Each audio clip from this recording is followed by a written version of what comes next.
All right, welcome back, Realty Pros. Today we're talking about your purchase agreement. So we're going to go through your residential contract of sale so that everybody is confident and comfortable with all the information in there. We have a couple of other YouTube videos that are going to show you everything you need to know about your buying template and about your buyer brokerage agreement. But today we're going to go through your actual contract. We also have a couple of other videos in our video library and brokerment that talks about writing a winning offer in the midst of this COVID market, because this is a very aggressive seller's market. Today, however, we're just going to dissect this offer so that everybody is able to ask all of your questions and we're all on the same page. All right, so this first sheet that we're looking at, this is your cover page, or this is your synopsis. Your synopsis, you're going to include all of the information from your offer. So you see you have your property address, you have your date, buyer, seller, purchase price, financing type, earnest money deposit amount, whether or not the buyer has proof of funds or pre-approval, what seller concession, if any seller concession, your buyer needs. You also have what the transfer and recordation is like, your contingencies, if any, settlement date, and then the other partners that are going to help you to work through this transaction, such as your lender and your title company. Okay, so as you can see, this synopsis, this is the first page that other agent is going to see. So you want to make sure that it's nice and tidy. Everything is typed neatly. If you're going to bold it, bold everything, center it, make it look presentable, because it's going to represent you, it's going to represent your buyer, and it's going to represent your brokerage. So make sure that you use all of the appropriate punctuation so that when you're typing in the dollar amount, you put the appropriate commas and decimals. Same thing with that earnest money deposit. And if it's at 3%, make sure you put the appropriate punctuation in there for all of your dates, numbers, and everything in this contract. That may sound like it's a very small detail, but I'm mentioning it to you because it does make a difference in the way that your offer is perceived by the receiving agent. Okay, so that's just your purchase synopsis. We're going to go to the other document. And I'll give this a chance to open up everything for you so we can just flow through them seamlessly.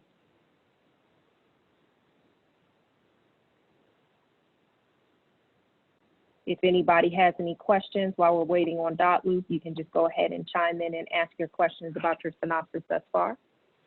And one thing that I will say is that that document is a PDF that we've added the text fields to. So that's not an electronic document that will autofill. So when you type your information into the view details task, like we talked about on a couple of our other trainings, it won't populate into this document. So you're going to have to physically type the information into your synopsis page. All right. So next, you want to make sure that your buyer's pre-approval is there. And there are a couple things that we've done today just to imitate what a pre-approval would look like. As you can see, this information is for training purposes, but you want to make sure that every one of your offers, you either have a proof of funds or pre-approval for your buyer. Then, of course, next is going to be your earnest money deposit check. You're going to have a copy of that EMD along with your offer. And let's just talk about that EMD for a moment. Your EMD, when we get down to the contract, you're going to see how it's going to be deposited into escrow. But for the sake of your offer, you only need a copy of it until you're ratified. Now, once we are ratified, you're going to physically need the check in hand, and it needs to be certified funds or it needs to be a cashier's check. For the sake of the offer, however, it can simply be a copy of or a picture of their personal check. See, someone's putting information into the chat. So that's a good question, Patty. The training for Dotloop, there are various Dotloop videos, and we're going to be hosting some live trainings next week for Dotloop. So Damaris is going to be sending out that information to all of our new agents so that you can get up to speed with Dotloop. All right. Scroll on down here. Now, in this market, we talked about how aggressive this COVID market is. There are a couple things that we're going to do in order to have our buyer's offer to stand out. And forgive me because I'm going to keep adding participants. People are texting me that they're in the waiting room, so I want to make sure that your colleagues are able to join us. Go ahead and add them here. Jasmine, if you make me the co-host, I can take care of that for you so you can keep moving. I truly appreciate you, Mr. Porter. Let me do that. Okay, which one are you? Say something else. Here I am, but I don't know what your screen is showing you. Got it. Okay, bear with me for a moment, guys. Make Mr. Porter the co-host so we can continue. And we can let everybody else into the meeting.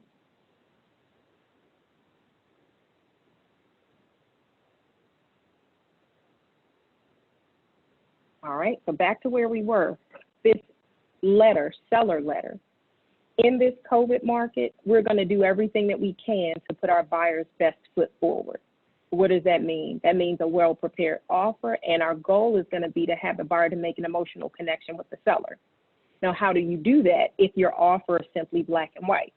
Well, one of the things that we had to do in a crazy seller's market many years ago is write letters to the seller, and that's exactly what we're doing now. So you've heard us say that, and this is very effective, and we'll tell you the story about one time we were so busy submitting an offer, and it was a very competitive multiple offer situation, and our buyer's offer and another offer, they were neck and neck in terms of the offer, they were the same. And what pushed the seller over the end and had them to choose a different offer was the fact that we did not submit a seller letter. And the seller really appreciated the buyer's regards and the letter that they submitted. So that's what had them to choose another buyer over our buyer, although the terms were the same. So I just want to share this information with you guys today.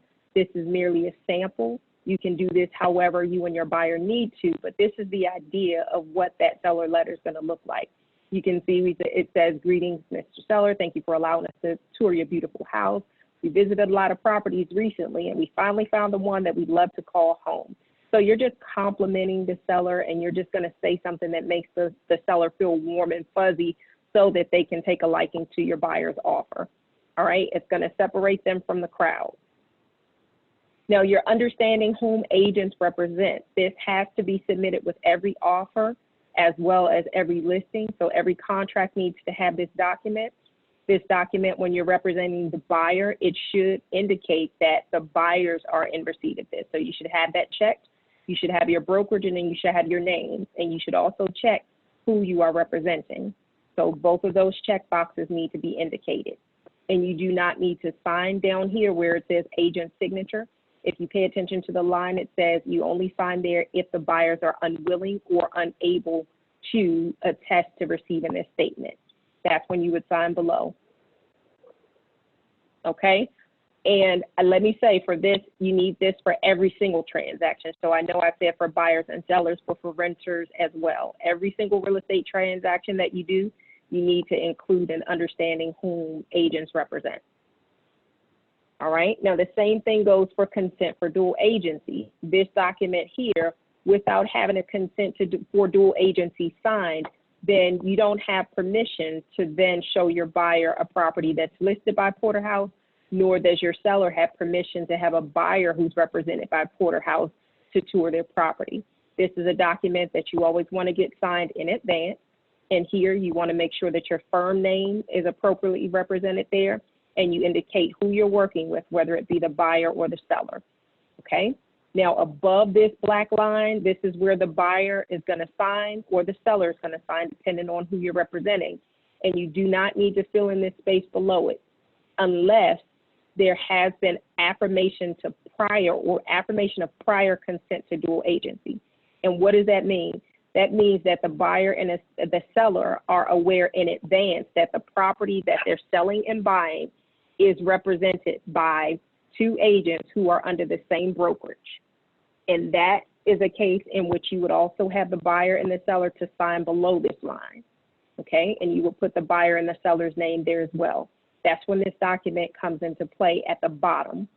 Everything at the top should be completed for every single transaction, listing, purchase, as well as lease. Okay. Now this residential contract of sale, every single piece in here is pertinent. If it applies, you put it. There's some things that you want to make sure that you add certain language to, even if it's not transaction specific, and we'll talk about that. The date of the offer, you must have a date. You must have the seller's full name, the buyer's full name, the property address. And I'm going to just point to this for a moment because it seems like it's very straightforward, and it is. Oftentimes, however, people will put the property address and leave out the city and the zip code or the state or something like that. So make sure to be just detailed. Make sure to be thorough in putting this information here. Now, we've talked about in our past trainings, and they're on our YouTube, how to input this information into view details and then autofill it in the rest of the document. Now, I want to stop here for a moment because although you will put this information into view details and autofill it into your documents, you're still going to have to scrub these documents page by page to make sure that the information went where it was supposed to and fill in anything that did not populate. Okay, so that's paragraph number 4, property information. Paragraph number 5, how is it conveying? Fee simple or subject to ground rent. Fewer properties are subject to ground rent, and that's going to be based on the market that you're working in. If you're working up in the Baltimore County, Baltimore City market, then there are going to be a number of properties that are subject to ground rent. If it's not subject to ground rent and it's conveying fee simple, you're going to choose the correct space. If it is subject to ground rent, you're going to check that box and put what the ground rent amount is there. All right, your purchase price. That goes without saying. You're going to put your purchase price there. Your payment terms, paragraph number 7, we're going to talk about this a little bit more in depth because you see an item number, well, you see item in number 7, you see A and B. So that's for your initial deposit and any additional deposit. Your initial deposit is going to be always necessary. And this is where we were talking about your buyer submitting an EMD via check. So you're going to put how that is being submitted. We have some buyers now with everything going on in COVID who are wiring their earnest money deposit, and that's fine too. Their bank is going to charge them those convenience fees, and if they are fine with that, so are we. But you want to make sure to indicate how that initial deposit is being made, and then the amount of that initial deposit. We only have, very rarely do we have instances where more than one deposit is required. That happens sometimes where we have a short sale and we have a current client that they have an earnest money deposit of, it was probably around the same amount, about $5,500, and they wanted to put an initial deposit down of $1,000 and then upon short sale approval, put the other $4,500 down. So that is something, that's a type of example.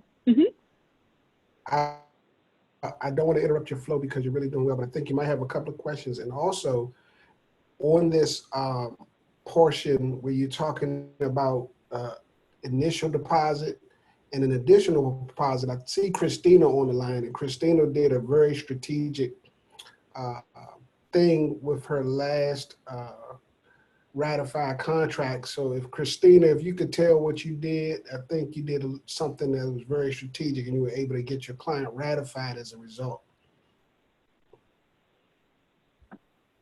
Shay, did you just ask me a question? Yeah, so I was saying that using this portion where they we put down an initial deposit and then an additional deposit. I noticed that in your last ratified contract, you were very strategic in using this section to get help get your contract ratified. Could you share with everyone what you did in your last contract to get it ratified?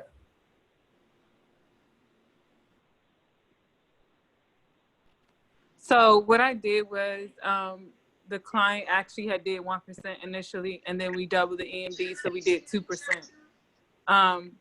It actually, we went through 2 or 3 other offers and we didn't win, but in this last one we did, based on the asking price and given the double EMD and that asking for seller help. So with all 3 of those, we end up winning the offer. So I just thank you, Christina. So what I wanted to do, Jazz, was point out how aggressive this market really is, and that it took Christina and had the initiative and the insight to push her client to not just do a 1%, but to offer an additional 1% if their contract was accepted and she was able to get her contract accepted. That's the kind of stuff that we're going to have to do in this COVID market. So I just wanted to share that. That's a great point, very great point. And I'll go back to what our clients did in this short sale instance, because we've had to use that sometimes in bank-owned or in short sale properties, whereby if the buyer's making a larger earnest money deposit, the initial deposit is up front, and then an additional deposit by way of whatever those means are, and then you put what that amount is going to be later, okay? So that's not going to be necessary in every case, but you use it strategically to get your buyer's offer accepted. Great point, Christina and Mr. Porter. If anybody has any questions, just chime in. Otherwise, I'll go ahead and continue. All right, so C, paragraph number 7, all deposits when you work with a buyer, a part of our fiduciary to the buyer is accounting. So in order for us to give accurate accounting of all of their funds, we have to be responsible for those in our escrow account. So your buyer's earnest money deposits are to be held by Porterhouse International Realty Group. When you work with the seller, on the other hand, I'm sure that their buyer's agent is going to request that their funds be held at their brokerage. Now, if they are not, meticulous about making sure that they account for their buyer's funds, then you can hold funds for your sellers at Porterhouse International Realty Group as well. But that's where you're going to fill that information in paragraph C. All right, so we're going to scroll on down to E. Okay, I'm going to say paragraph E, non-interest bearing account. So we have to indicate as to whether or not the buyer's earnest money deposit is going to be bearing interest. And in our brokerage accounts, it's a non-interest bearing account. I'm going to talk a little bit more about paragraph C too, because there's some benefits that I want to make sure that everybody is aware of. And it is as it pertains to safety and protection of your buyer's earnest money deposit. When you're working with a buyer and you deposit their earnest money deposit in a real estate brokerage, in order for that deposit to be released, several things have to happen. Either number one, they have to have a fully ratified contract that has gone to settlement, and now those funds are being dispersed per the settlement documents in the contract. So that provides a certain level of security for your buyer. Or two, it has to have consent of all parties in the event that your buyer submitted an earnest money deposit, but now you guys are terminating the contract. It has to have consent of all parties. Why is that important? That's very important because your buyer's money is secure when they have to be the ones to sign off on it in order for it to be released. Okay? I want to make sure that that's clear, because if their money is held at a title company, title companies only require single signatures in order to release escrow funds. Real estate brokerages require signatures of all parties involved in order to release escrow funds. Now, that's very important for the safety of your buyer's earnest money deposit. Should you get into a transaction where the seller is fussy and they want to go and contend with the title company that this has been fulfilled, or the buyer has breached the contract and the contract says, you want to disperse the escrow funds, that's something that a seller could, if they were going down that route, that's a point that they could argue with the title company. But with the real estate brokerage, it wouldn't matter because both the buyer and the sellers have to consent to that. Now, I've said that a few times because that's a very important point that I want everybody to know. All right, I'm going to go to the chat just to make sure we're not leaving any questions unanswered. All right, D, you asked if the dual agency is the same in every state. No, it's different from state to state.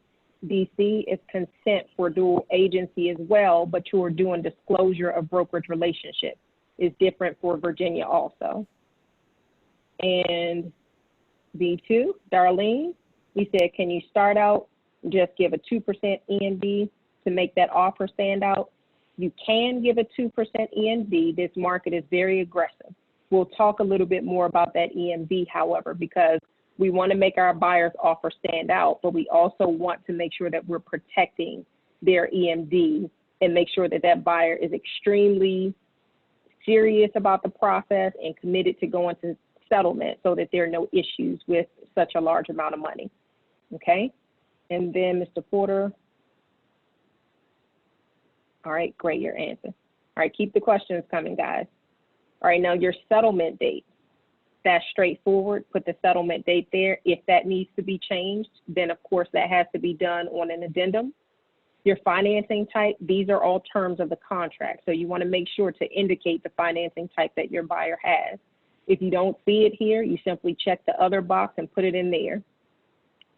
Now, as you guys can see, when we began, there were initials here for the buyer. And as you make a change, that will be updated because the Dotloop documents are sensitive in that way.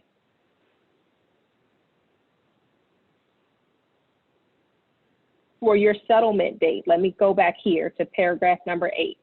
When you are preparing an offer, in order to make that offer competitive, you want to ask for 30 days or less for a settlement. 30 days has been the standard for us for so long that it's also becoming the standard for many other agents. So to make your buyer's offer stand out, have a conversation with the lender in advance and see if that lender is able to close that loan within 4 weeks. That gives you a couple days on somebody else. If they can close it in 3 weeks, that's even better. But these are some terms that are going to be negotiated, and these are terms that the seller is going to consider when they are looking to accept the best offer. So that settlement date, you don't want to put an offer and you're asking for 45 or 60 days to settle, because I can assure you that your competition is asking for much less time than that. Real quick, Jasmine, I just wanted to chime in on that. That's really important, guys. And even when you within checking with the lender, you sometimes have to push the lenders. And if your offer is, like I said, because it is competitive out here, I'm automatically shortening it, Jasmine. I'm doing 25 days automatically, and in some cases I'm pushing 21 days. And I know that that might seem a little aggressive for the lender, but my fiduciary is to my buyer. I want to make sure that the lender can get it processed, and I'd rather ask for an extension down the line and get my clients ratified than to miss out because we're pushing the dates out too far. So just something to keep in mind. That's an excellent point to make. We can ask for extensions. So in the event that the lender doesn't have enough time, your buyer's ratified, because that's the first and most important step. You can't even get an extension if the buyer doesn't get the contract. So let's do what we need to do to win these offers for our buyers and extend it if we need to. All right, that takes us to paragraph number 10, financing commitment and application. These two go hand in hand. Why do I say that? Because if you need to extend the settlement date, in order to secure or to protect your buyer's earnest money deposit, you want to also extend this financing commitment date. Okay, paragraph number 10, this talks about how long after getting a ratified contract is your buyer going to go in and actually apply for their mortgage loan. So sometimes we put 5 days, sometimes we put 3 days, but you don't want to put an extended period in there. The truth of the matter is we push our buyers to talk to the lender within 2 days, no more than 2 to 3 days after we get a ratified contract, should they be moving forward and doing that application, because that's what we need to get started on that actual loan. And then the second space, this is for your financing commitment. So from the time that your buyer applies for that mortgage loan, how much time does the lender have to provide a loan commitment? That's what this is highlighting. And we say no more than 21 days, which is perfect, because if now we're going to ask for 25 days to get closed, we have a loan commitment in 21 days. That gives us time to get that CD and get the clear to close. And if the lender if they can give you a financing commitment before 21 days, you might want to put 19 days. Whatever it is that is doable by the lender and is going to make your buyer's offer more competitive, that's exactly what we want to do. Okay. Jasmine, we want to also inspections. Go ahead. Jasmine, before we move on, we want to also, because I remember Mike Cooper speaking about a process that he has at Marist Bank where they can get the commitment a lot sooner. So we want to revisit that with Mr. Cooper. For those of us who are sending our leads over to Mr. Cooper, let's revisit that, and what we'll do, guys, is we'll reach back out to let you know what that process looks like, because I believe he said he was able to get a commitment a lot quicker, and I think in one case he actually gave us a commitment letter really quickly on one of our clients. So I want to make sure that we take advantage of that so that we can be more aggressive in that financing application and commitment section. Shay, Yes. Shay, it's called desktop underwriting, but he says he doesn't like to do it all the time, but he can if that is something we need in order to get ratified. Yeah, exactly. And so what I want to do, I know he doesn't like to do it all the time, but we might need him to do it all the time. So that's that's what I'm saying. Yeah. I'm gonna meet with him and let him know that when Porterhouse, when we send over applications from Porterhouse, we're gonna need him to try to push it. So the program, he'll be able to talk about it tomorrow on Realty Talk, is Good to Go or Ready to Go or something like that. That's the name of the program. And for anybody on the line that doesn't understand what desktop underwriting is, that's something that the lender should do in order to give you a pre-approval in any case. Without them doing desktop underwriting, then they can't even assure whether or not their pre-approval is worth the piece of paper that it's written on. Okay, let's see, we have another question.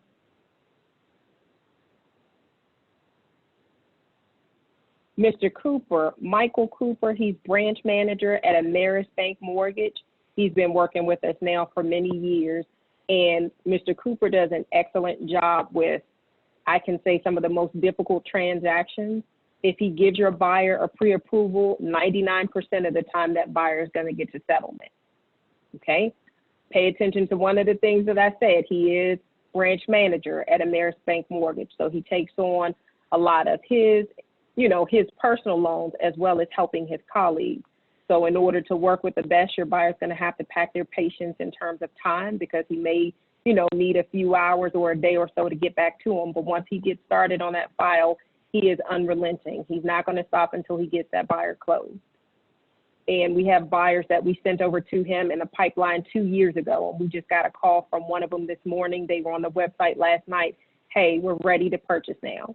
So one of the things Michael Cooper does is he puts our buyers, he gives them each an action plan of their own, so to speak, so that if they come on board now and their credit, their income, or their assets aren't where it needs to be, then he tells them specifically what to do, when to do it, and then he follows up with them on intervals until they are able to be pre-approved. All right. Any other questions or comments before we move on? And Mr. Porter, by all means, continue to add wherever you see fit. All right, so paragraph number 12. Again, today we're going through everything that you actually have to fill in. We'll go through the entire contract in itself. We'll have Glenn to do that for us, but everything that you need to have that you may have a question about filling in or completing, that's what we're going over today. All right, so this home and or environmental inspection, if your buyer requires a home inspection, then you want to make sure that you always elect it in this contract in paragraph number 12. If they are declining the home inspection, then you're going to choose the appropriate field. Paragraph number 13, that's the inclusions and exclusions. When you walk through that house and do a tour with your buyer, take note of all of the things that are in the property. And you're going to have a conversation with your buyer, because this, most of the time, this should match what the seller is telling your buyer is going to be included, and you'll receive those inclusions in the seller's disclosures.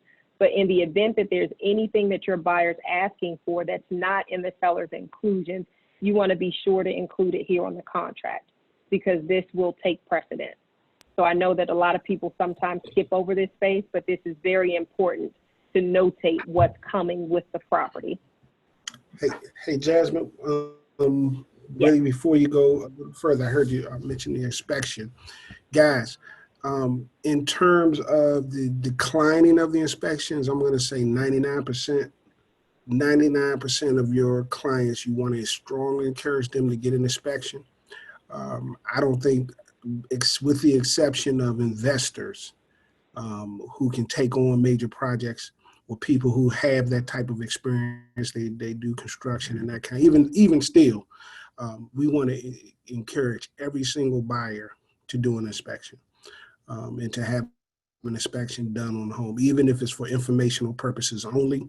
And we have been successful in winning some of the ratified offers just doing the inspections for informational purposes only. But you want your buyer to have that inspection 99% of the time. I just wanted to say that. So very few times are you going to be looking at a decline in the inspection. That's a very good pointer to make. So, Mr. Porter, and Mrs. Porter, so you write in the document for information only when you ask for the inspection? You don't. No, and we'll go through an as-is addendum. Yeah, there's an as-is addendum D. It's called as-is with an inspection with the right to terminate. So your client can do basically taking the property as is, but they still want to do an inspection. And if that inspection doesn't come out saying what they want to see in the property, then they can terminate the contract.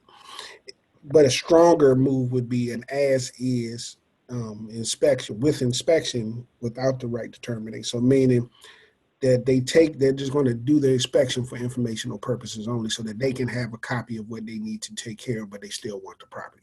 But in 99% of the cases, you want to do an inspection. That's the point. And how you do it, we can certainly walk you through that. Okay, thank you very much. You got it. And we'll go over an as-is addendum as well. All right. Now, again, if there are any items that your buyer is asking for that's not included on the seller's inclusion-exclusion statement, this is where you're going to put that. Additional inclusion specify, additional exclusions. Or your buyer might say, you know, there may be a movable kitchen island or something. Your buyer might want to exclude that. They may not want that to convey with the property because they just don't want it. Whatever those items are that differ, you want to make sure that you indicate them on this page and effectively make them a part of the offer. Okay, paragraphs 14 and 15. This is very simple and straight to the point.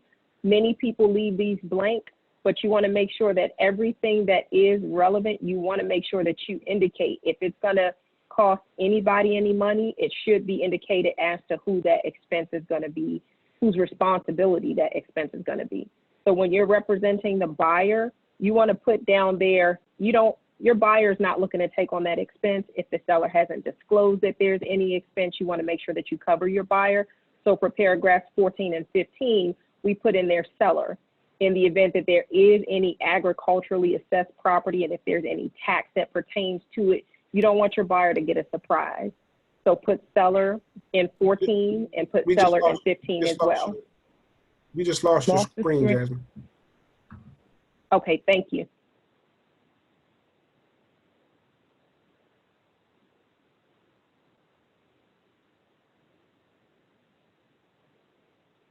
All right, so sellers ask the seller to pay the tax for paragraph number 14 and for paragraph number 15 as well. Let me see. We'll go back to sharing. Jasmine, I did want to add something with the inclusions. I'm sorry. Sure. Can you guys see my screen again? No, mine is loading. It's coming up. It seems like it's coming up. So okay, great. I'll go back to the inclusion. Jasmine, it's not showing. We're seeing a green screen. It's just my screen is green. Okay, there we go. There we go. Okay. Thanks. If you guys notice something, let me know right away because on my screen it looks normal. I want to make sure we get right back to it. Go ahead, Christina. What was your question? Okay, so my question, or it wasn't a question, it was more so a statement. So I know for one of my buyers for FHA financing, Mike had me do an additional addendum to say like all the additional inclusions had no value.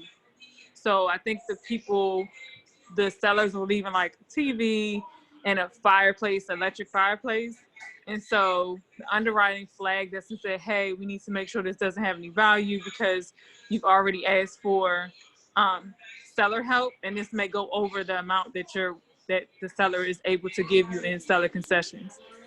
So that's something that that has happened to me. So Yeah, that we is a lost really your good point. by the way. You couldn't hear me? Okay. I heard you. That was a really good point to make. Shay's telling me that my screen is going out. I'm going to open it back up. So no worries, but I'll continue because I want to respond to that. With FHA, so FHA, VA, they have certain, let's see, the buyer can receive a certain amount back in seller concession or the total contribution towards the transaction. So that's for FHA. I want to say for VA, it's maybe 6%, but you want to touch base with the lender and see what the maximum seller contribution is, because if the buyer is close to that maximum seller contribution, then that's when you're going to see something like with what Christina saw, in that the underwriter is going to say, hey, it's close. Let's make sure that we're not over the guidelines here. Does that make sense to everybody? So let's say by chance the buyer's asking for, 3% closing costs and they're getting another percent from somewhere else. If that maximum allowable contribution is 4%, then underwriting will start scrutinizing everything to make sure that they're not receiving more than they're supposed to. Can you guys see my screen? Yes. Yes. Yeah, the connection is doing something. I'm not sure what's happening there. I do apologize for it.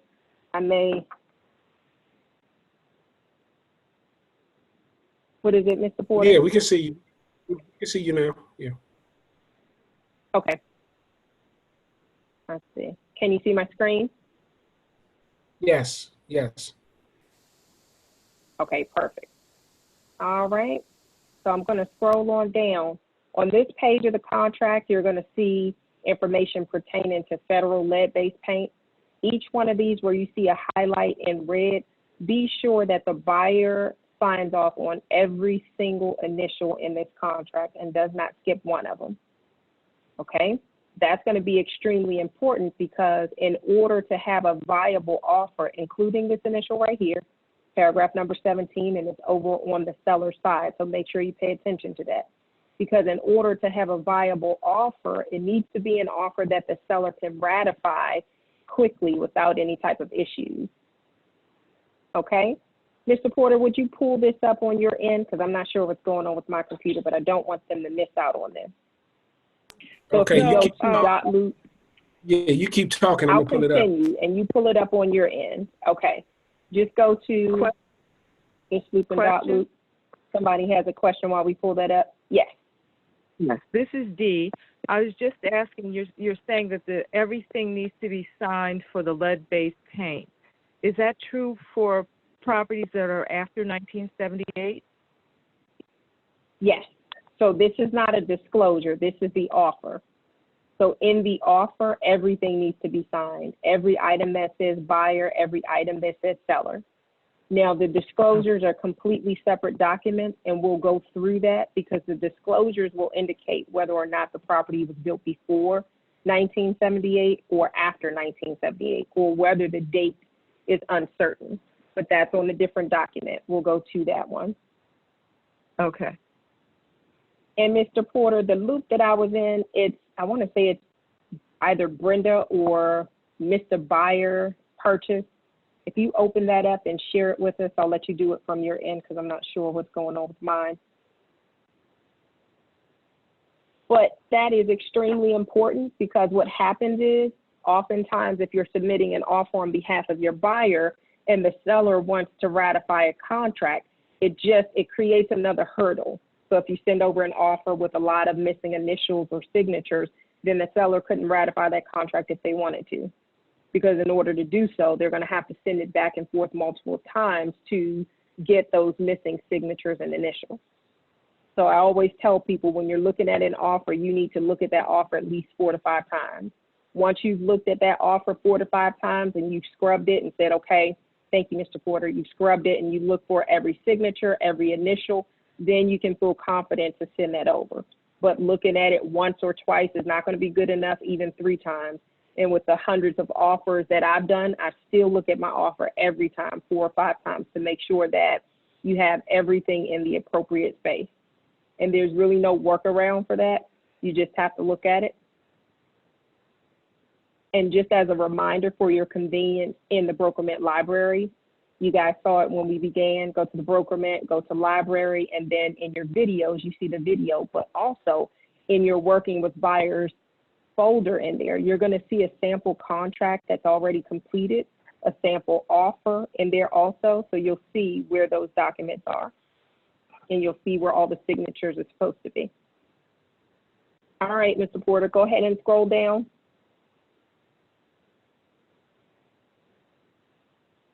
So you can see how that one wasn't initialed before, but paragraph number 17 is initialed. Now, paragraph number 18, any additional disclosure or addenda that you're adding to the contract, you want to make sure to indicate it on this page.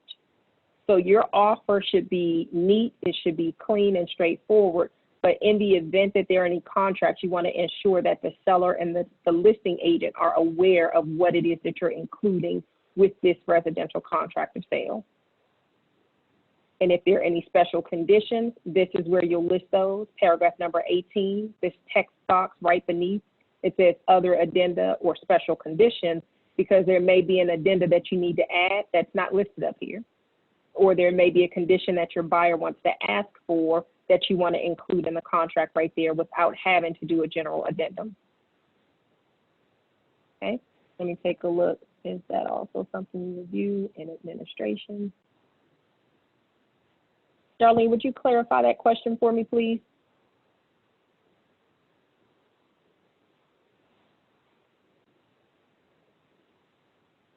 Unmute yourself and clarify that for me, please. I don't want to skip over your question. Checking the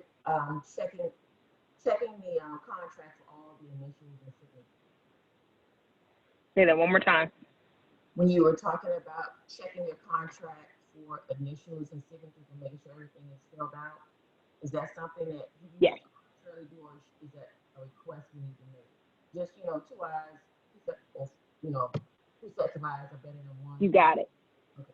So your contracts are going to be reviewed when you submit them. That's an excellent question, and I'm glad you asked that. So when you guys submit your contracts, when you get a ratified contract, you're going to submit them in BrokerMint. And when you do, then that's when I review them in BrokerMint once you've submitted them. However, you're going to be working on the contract kind of in the moment, trying to get it. Well, I should say an offer versus a contract. Once it's a contract, then you submit it for review, and we're looking at that. But while it's in the offer phase, that's when you're going back and forth, you're getting signatures, you're filling in information. If you want one of us to review the offer with you, we're happy to. But the contract will be reviewed. The offer is something that you want to make sure that you're diligent on looking at that, okay? And if you say, hey, I filled in this offer, I've looked at it 4 or 5 times, it looks correct to me, send it over to me, send it over to Mr. Porter, send it over to the mayor so that we can put an extra set of eyes on that in case you need some help. We're here for that, okay?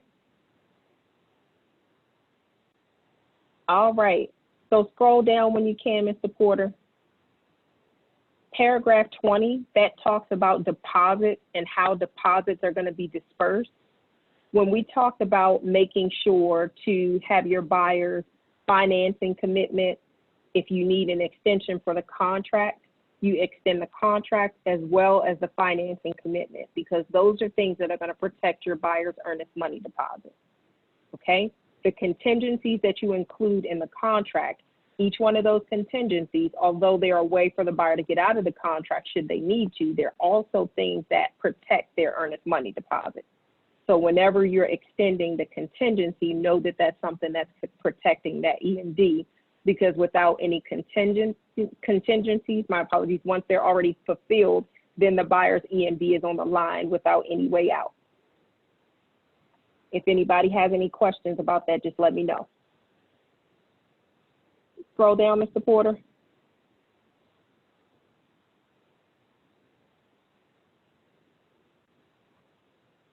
Keep going down.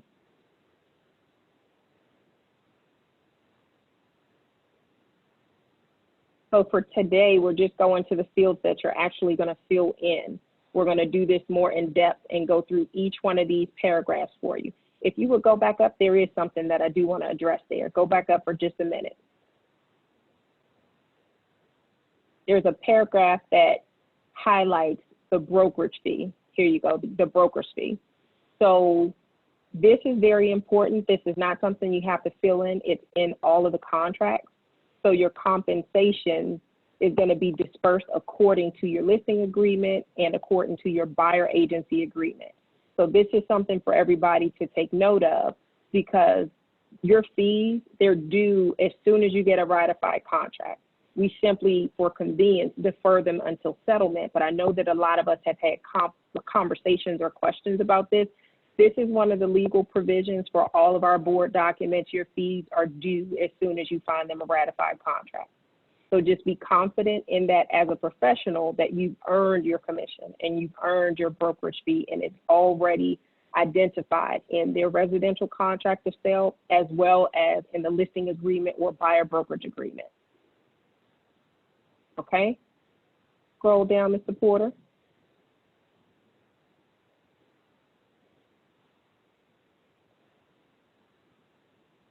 I want to get to some of the addenda that are going to be here, because many of these paragraphs, these are going to be the same from contract to contract, and you don't have to fill anything in on that point.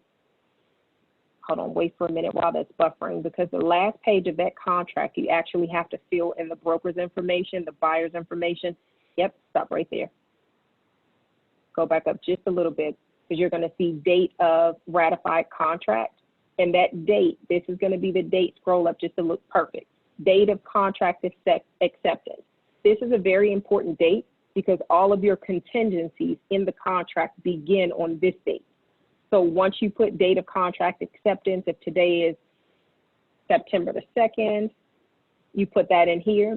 And when we're talking about the 5-day period, 21-day period, 7-day period, all of those timelines start from the date of contract acceptance.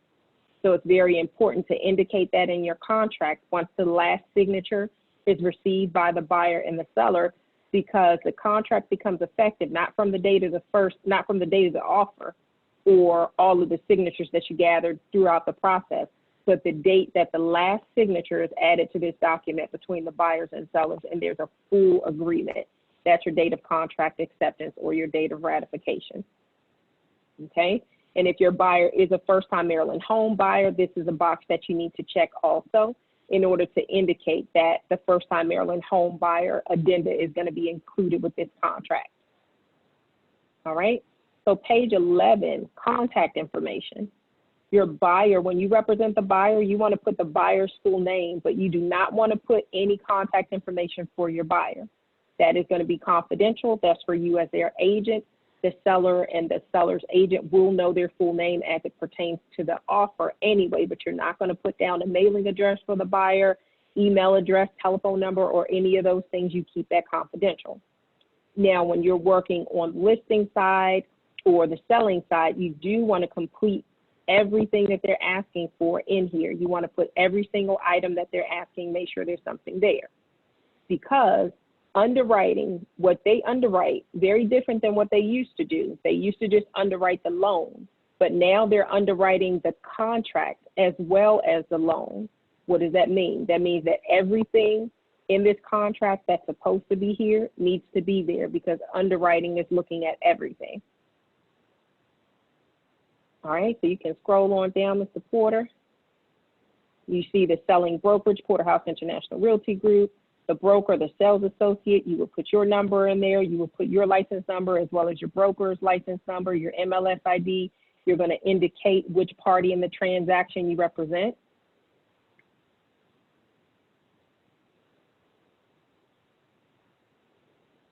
All right. Now, this addendum used to be much more useful before this COVID market, the seller contribution addendum. Now, you want to only use it if and when your buyer needs it. And before you ask for a seller contribution, you need to first have a conversation with the buyer as well as the lender and find out what their true financial need is. And you want to structure the offer in a way that compensates for whatever the buyer needs in closing costs. Okay? We used to be able to get away with asking for 3% in closing costs, but now this market has been so aggressive, the buyers whose offers are winning are the buyers who do not need closing costs. Okay? So this is just a template. If your buyer does not need 3% closing costs, do not even put it in there. If they need 1% in closing costs, then you add the 1%, but make sure you do more than well compensate on the purchase price to make up for that. And that's just so that the buyer can get their foot in the door. Mr. Porter, do you have something that you want to add to that?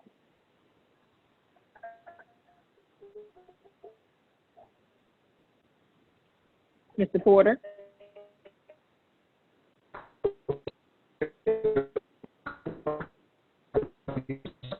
Your audio is doing something strange. We can't understand you. Okay. If my audio is doing something strange. Can you all hear me? Yes. Yes, Okay. but we cannot hear Mr. Porter. Got it.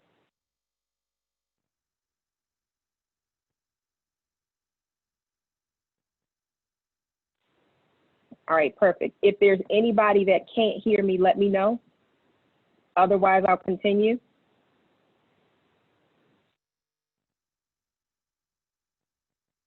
Scroll down, Mr. Porter. So as we're scrolling past that seller contribution addendum, you're going to have a conversation with your buyer in advance about the market that we're in to let them know that we're only going to ask for what you need if you need it, but you want to make sure that the buyer is taking other, measures such as looking at a 401k, retirement savings, gift funds from a relative, lender credit if need be, whatever it is they can do to make their offer the strongest offer so as not to have to ask for seller contribution. And if they do have to ask the most minimal contribution, that's what's going to get their offer accepted.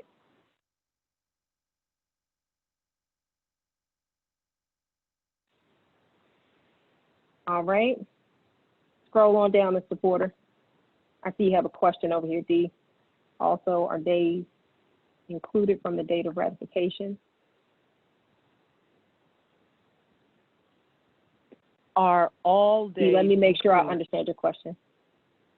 So I'm Go ahead. saying that normally when I think about days, I think about business days, but I'm confirming that we're talking about every single day, holiday, Sunday, Saturday, every day from date of ratification. That was an excellent question, and I'm very glad you asked, because yes, in this contract, every single day is counted as a day. So whether it's birthday, holiday, business day, weekend, Sunday, midnight, every single day counts as a day. So if your buyer, for instance, we were talking about with the inspection contingency earlier, if your buyer is asking for 7 days or you're asking for 7 days on behalf of your buyer for that inspection contingency, Saturdays, Sundays, Mondays, Labor Day, every holiday is included in that time period. So yes, and great question. All right, so let's see. Move back just a little bit, Mr. Porter. This is the FHA financing addendum. On this FHA financing addendum, this is another tool that we use in order to protect our buyers. This FHA financing addendum, this should mirror the information that your lender gives you on the buyer's pre-approval. That's where you're going to find this information. And we'll have Mr. Cooper to talk tomorrow about the mortgage insurance premium, because that's something that they normally do not include on your lender letter, but this is something that impacts your buyer's down payment as well as this FHA financing addendum. And he'll talk to you about it, because I don't want to give you too much information today, but that is a percentage of the loan value that is added as upfront insurance that your buyer has to pay. The base loan amount, you know how to do the base loan amount. Your base loan amount is going to be 96.5% of the purchase price. That's what you're going to do the calculation and put it right there. Your total loan amount is going to be the MIP, or the mortgage insurance premium, plus the total loan amount. Now, just for your reference, without going too in detail, the MIP is normally, I want to say 1.75% of the base loan amount. So not 1.75% of the purchase price, but of the loan amount. So that affects your buyer's down payment. the loan program and the terms, you're going to find that information on your lender letter, because it's going to say FHA, it's going to say VA, conventional, whatever that is, and it's going to say 30-year fixed or 15-year fixed. It's going to say whatever those terms are, you're going to find that on your lender letter, as well as your interest rate. Okay, so that's where you're going to get the information from that. Now, if it's a conventional financing addendum or VA financing addendum, you're going to get the information from the same place, and you're simply going to use the appropriate addendum. If it's FHA, most clients are, this is the one you're going to use. So this is the one that we put into the template, because this is the one that's most common. You just swap it out with the appropriate one for your buyer, however. All right, scroll on down. I want to highlight paragraph number 4. This is the FHA amendatory clause. There's an FHA amendatory clause, and there is a VA amendatory clause. There is not a conventional amendatory clause that has the same weight. And what this clause does is it says that in the event that your buyer, let's say by chance, this property was priced at $530, and our buyer needed 3% back in closing costs. We offer $550 and asked for 3% back in closing costs. Then we're saying, hey, Mr. and Mrs. Seller, this property has to appraise for $550. If this property does not appraise for $550,000, then your buyer is not going to be held to purchasing this property for $550,000. It has to appraise for it. And if it doesn't, then we can come back and negotiate from there. Either the seller has to reduce the purchase price to meet the appraised amount if they want to move forward in the transaction with this buyer, or if the buyer is willing to pay the difference. There's several things that can happen, but the contract kind of comes back to the table in that in order to move forward, you have to have a further agreement. So this kind of protects your buyer. Now, why is that important? That's important because in this seller's market, most of your offers are going to be over list price offers. And your buyers will ask, well, what if the property doesn't appraise for it? And this is what you need to be able to refer to confidently to help to satisfy that buyer's concerns. There's a VA amendatory clause as well as an FHA amendatory clause, okay? Now, on the flip side, with conventional is a little bit different, because conventional, there's not a big deal if the property doesn't appraise for the list price from the lender's perspective, because with conventional, your buyer's already putting down 10 and 20%. The buyer can simply pay the difference or negotiate with the seller to meet in the middle or whatever it is that their agreement is. But this one simply gives your buyer a way out in the event that the property does not appraise for what it is that they've offered. And it gives them a peace of mind to say, okay, well, I'm able to offer over list price because this is a competitive market, but I can be assured that the property has to be worth what I'm paying for it. Otherwise, I already have protection provided for in the contract. All right. If anybody has any questions, just go ahead and chime in. Otherwise, keep scrolling down for me, Mr. Porter.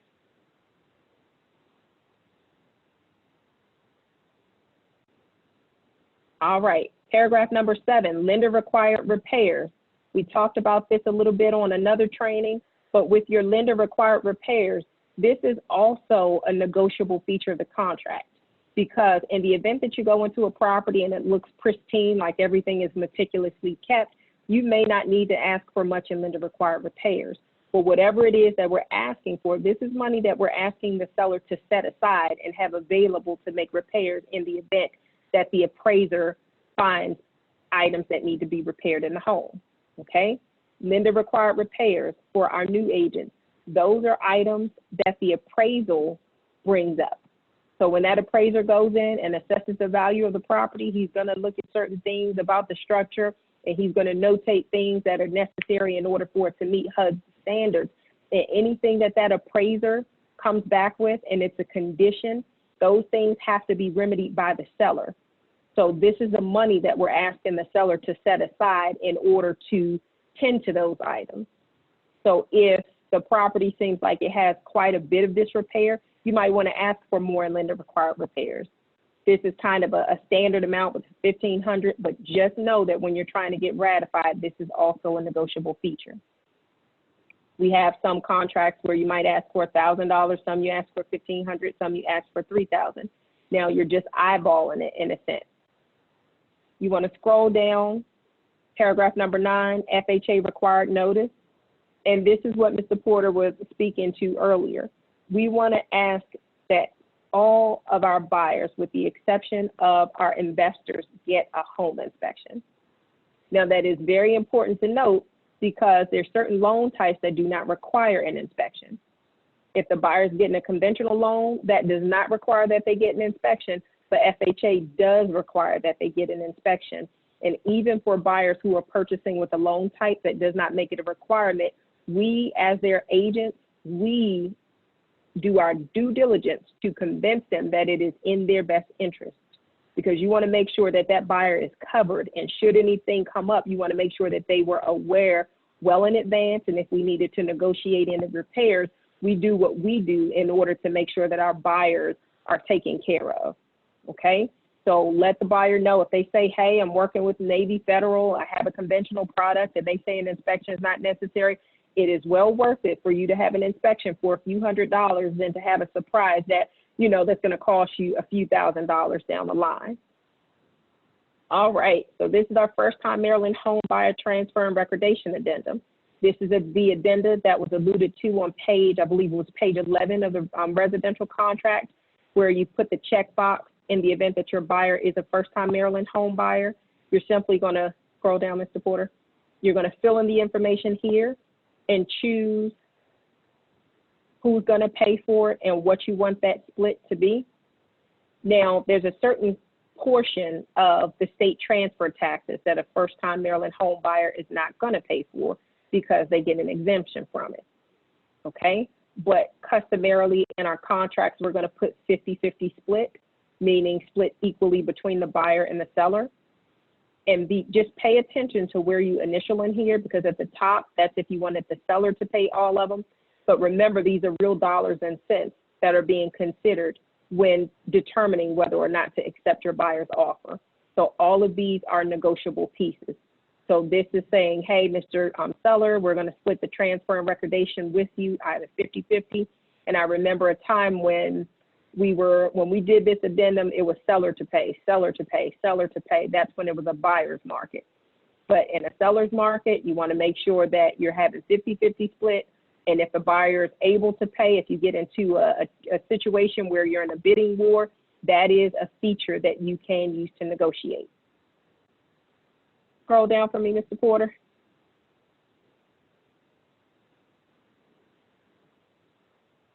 All right, so this is just another addendum saying that the buyer needs to get an inspection and that we have instructed the buyer that they need to get an inspection.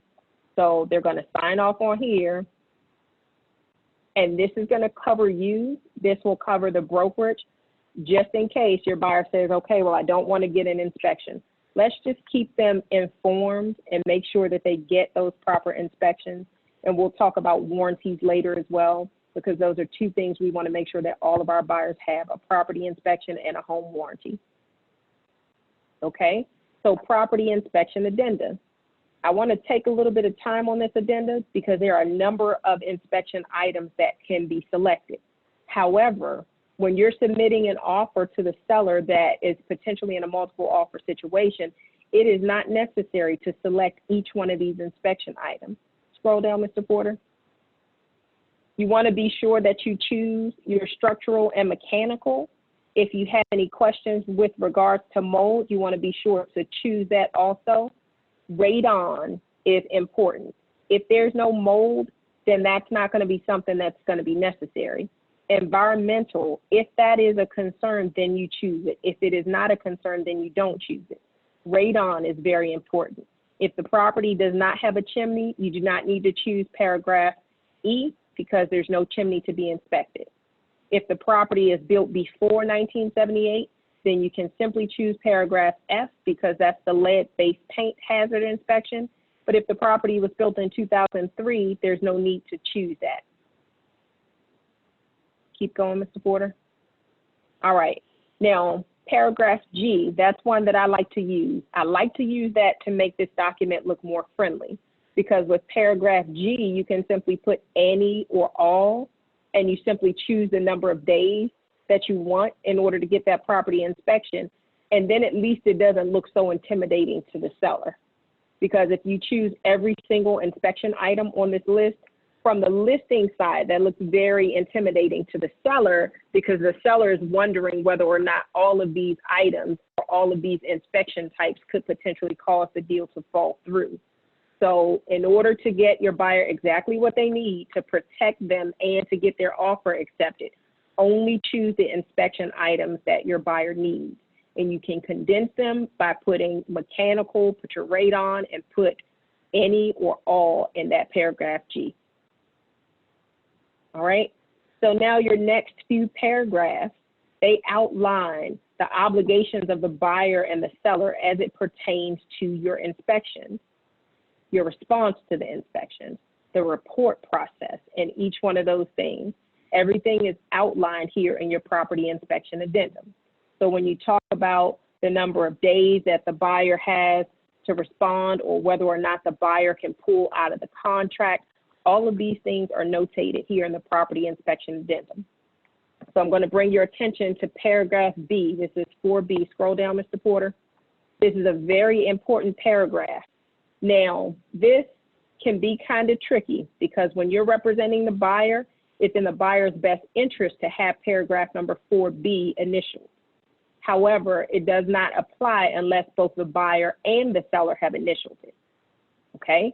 This paragraph simply states that if the buyer chooses to cancel the contract and rescind their offer for any reason whatsoever, without even stating what the reason is, during that inspection period, they have the right to do so. So on the buyer side, this is better for the buyer. However, on the seller side, this is not good for the seller at all, because the contract is not binding until after that period, because the buyer has a general right to terminate the contract for any reason that they deem necessary. Okay? So buyer, if not general, then the buyer has a specific right to terminate the contract. Scroll down, Mr. Porter. So the buyer has a specific right to terminate the contract, and this is going to pertain to the seller's reception of the buyer's inspection notice. So as we start to negotiate repairs and corrections and re-inspections, the buyer and the seller are going to go back and forth on the document that's called the inspection notice. And in that document, slow down just a little bit, Mr. Porter. Go back up to the document that you just passed. In the inspection notice, the buyer is then going to put all of the documents that they're asking for the seller to correct or repair. And in that notice, it's going to indicate whether or not the seller is willing to do so. Now, if the seller is willing to, and the buyer has an inspection contingency, if the seller is willing to make those repairs and corrections, then the buyer continues to move forward with the offer and with the contract. If the seller is not willing to, then the buyer has the general right to terminate the contract as a result of it within that inspection period. Okay? So just pay attention to that, because if your inspection period is 7 days, within that 7-day period, your buyer has a right to terminate the contract if they are not satisfied with the results of the inspection and if the seller is unwilling to correct those items. Now, if the seller is willing to correct those items, then the buyer does not have a right to pull out unless you have chosen paragraph 4B, which is the one that I said gives the buyer pretty much an unconditional right to just terminate it for any reason in that inspection contingency. Does anybody have any questions with regards to that before we move on? So one was the general right to terminate the contract, and the other is a specific right. The general right is, in general, if the buyer's dissatisfied, if you choose paragraph 4B, then they can just pull out of it. Specific right to terminate in the event that the buyers and sellers, if they can't agree based on repair items, then that's the buyer's specific right to terminate for that reason. So, Mrs. Porter. Yes. This is Dee again. I put something in the chat about, we were talking about lead-based paint. This is, again, this is a question for me that keeps coming up. So if you're dealing with the newer properties, I noticed that the lead-based paint package is always in the contracts, is it necessary if you have a property that's built in like 2003? So that's a legal question, and I say put it there because in Maryland, our board says that certain documents are regulated or certain documents must be included with each contract, and you simply indicate whether or not it applies. So I've been in training classes where the attorneys say, put it there and just indicate that the property was built after 1978. And then I've been in contracts training classes where the attorney says it's not necessary. So that's one of those board specific things that I don't know that they're in 100% agreement on. So just for the sake of our clients, I would simply include it. I would include it and select that the property was built during or after 1978. Okay. Because to your point, it's not applicable. But as it pertains to our board leaders, some of them have varying opinions. So I'd like to be safer. I like to play it on the safe side to protect our clients. Got it. Thanks. You're welcome. Another great question. All right. The addendum of clauses. Scroll down, Mr. Porter. This document has been recently updated. This document used to include the seller concession in it. Now, in the event that your buyer is purchasing and selling a home at the same time, you're moving a little bit fast for me, Mr. Porter. Then that's when the coinciding settlement will come into play. If the seller is purchasing another home, then that's when the contingent on purchasing another home would come into play. But in the event that you have to fill this one out, first your transfer and recordation, that's your 50-50 split. Your coinciding settlement, that's in the event that that this contract is contingent upon settling another property, and that happens in the event that the buyer is selling a property and is also purchasing a property. Now, if that's the case, you're just going to put the property address there and put how many days that buyer needs in order to get a ratified contract and remove this contingency. Okay? On the flip side, if the seller is purchasing another property, then you'll see this included in their disclosures. If the seller is purchasing another home, then their contract with their buyer will then be contingent for a certain amount of days until they get a ratified contract on their home. And this is the document that effectuates that contingency. All right, scroll on down, Mr. Porter. Some homes have common driveways, not many of them, or it's not often that we see it, but in the event that they do have a common driveway, that's something that needs to be disclosed, and that's where you're going to fill that information in. Sometimes we have investors that want to use a 1031 deferred exchange, tax exchange, in order to purchase a property. And if that's the case, you simply indicate that with paragraph number 6.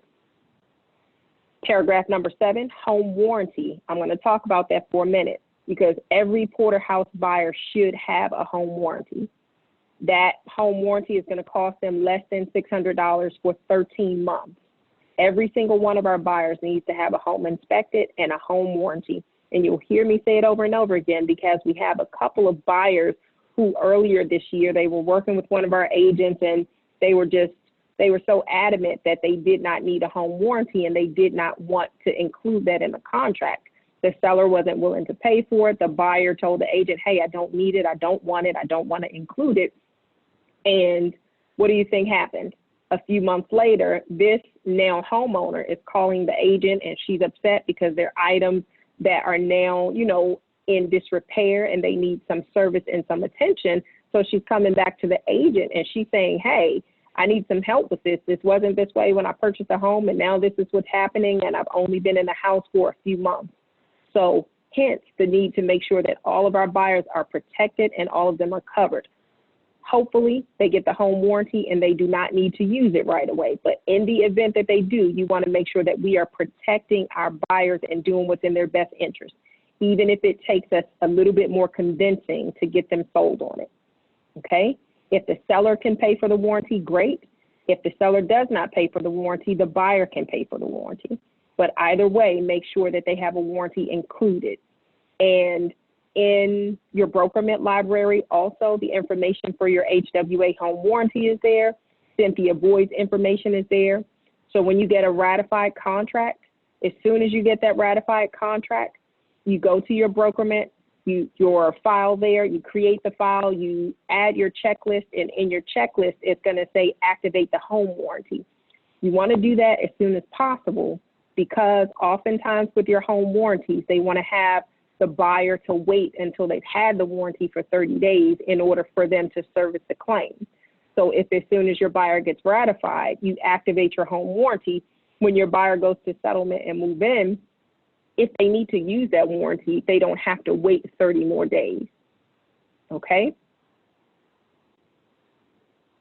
Scroll down a little bit more, Mr. Porter. I'm going to get to the end of this next document, and then I'm going to bring it to a close, and we'll just pick up here next week because I want to stop for questions that you guys may have. So this is the last document that we'll cover today, the Maryland Residential Property Disclosure and Disclaimer Statement. This is a 4-page document, but it serves 2 purposes. Your client has to choose one of those 2. Pages 1 through 3 are the disclosure, and page number 4 is the disclaimer. You let your buyer know, your seller, if you're working with the seller, you let your seller know what their options are, and then it's up to them to choose whether or not to disclose or disclaim. We cannot tell them which of those 2 to do. They have to choose it on their own. So just for your knowledge, the disclosure, when your seller checks each one of these boxes to disclose what the condition of each item in the house, each one of the systems, appliances, and answer all of these questions, this is a document that seller remains responsible for even after settlement.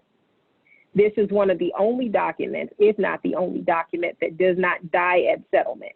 What does that mean? That means that if your seller completes this property disclosure, then they are responsible for those items for up to 3 years after settlement. And that could be from the time, that 3 years could start if, say by chance, we're looking at paragraph number 13 here, we're destroying insects. You know, is there any prior damage? Or any treatments, repairs. If your seller puts that there's no damage, there's no infestation, but then the buyer a month later finds that there actually are insects, this is something that your buyer can bring back to your seller and potentially try to push some type of litigation after settlement. So you explain to them what each of those documents entail and what the provisions are. But again, you can't tell them which one to choose. Now, what you do want to let them know is with the disclaimer, scroll down, Mr. Porter, to page 4. With that disclaimer, on the other hand, your seller is able to, and forgive me because I'm going to both sides of the transaction. When you're representing the buyer, this document will already be included in the seller's disclosures. When you're representing the seller, these are documents that you're going to have to provide to your seller for the seller to complete, okay? In order for your buyer's offer to be completed, these documents have to be included. Your property disclosures must be there, but it's essential that you know what's on the other side of that, okay? So you know how to present that information to your sellers and the buyer. So scroll down, Mr. Porter, because this disclaimer is simply stating that the property is being sold, you know, as is without any type of warranty to the condition except as otherwise provided in the contract of sale. So this disclaimer, if there are any latent defects, then the seller is to list them below in the box. If there's anything listed below, it effectively is no longer a part of the seller's responsibility after settlement. You know, 3 years down the line, it's no longer the seller's responsibility because the seller has disclosed, hey, I'm disclaiming, this is what I know about the latent defects, and I'm not making any warranties, covenants, or have no more responsibility to this property. It's being sold as is with those defects that you already know about. Okay, I've said a mouthful about that document. I want to pause for a minute to see if anybody has any questions or any comments.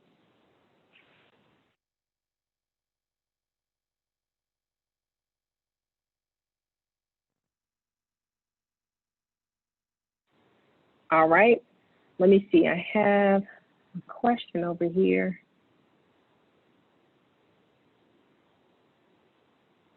Darlene, if you're still on the line, I'm looking at your question in the chat, and you said, how do you offer the same protection to a conventional buyer with that same form?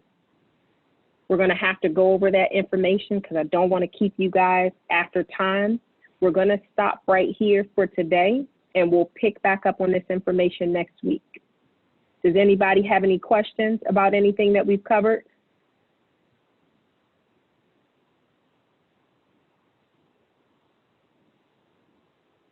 All right. Well, if you don't have any questions, we're going to end right here for today, and I will see you guys next week on Working with Buyers, and I'll see you tomorrow for Realty Talks.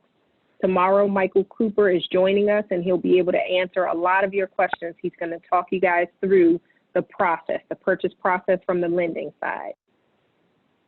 All right. What time is I'm that going to stop meeting the tomorrow? recording.